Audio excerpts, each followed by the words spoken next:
Alright, this is the second video in a series of setting up a blog using Blogger. And right now let's continue and talk about a little bit more about permissions and adding blog authors.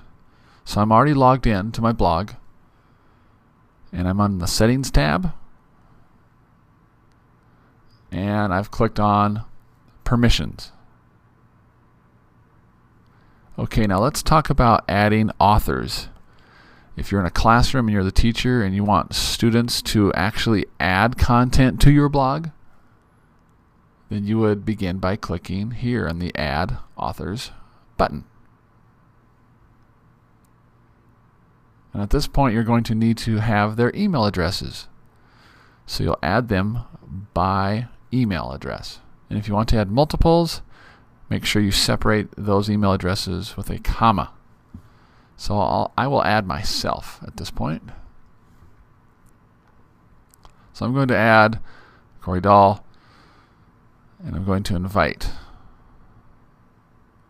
So once you're ready and you have all your email addresses in, you can click invite. And also note that you can always add email addresses and authors at a later time.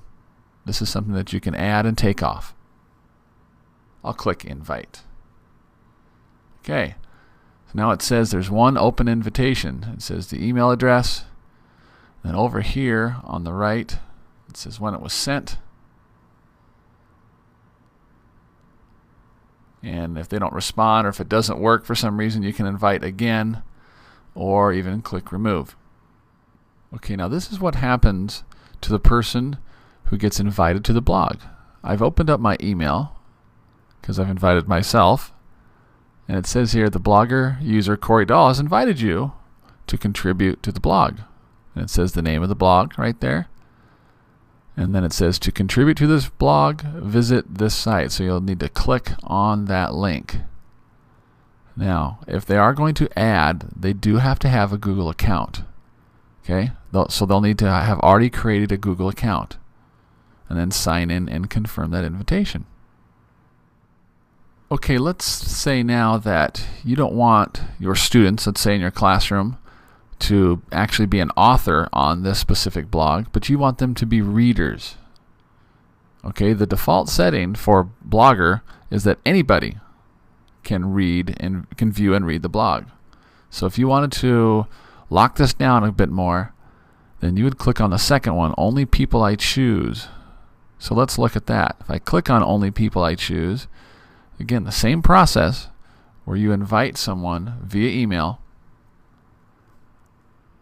to read your blog. So I will do the same process again. If you want to invite several, you'll separate the email addresses with a comma.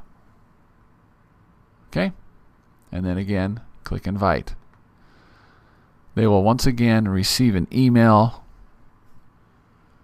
with information on how to view the blog.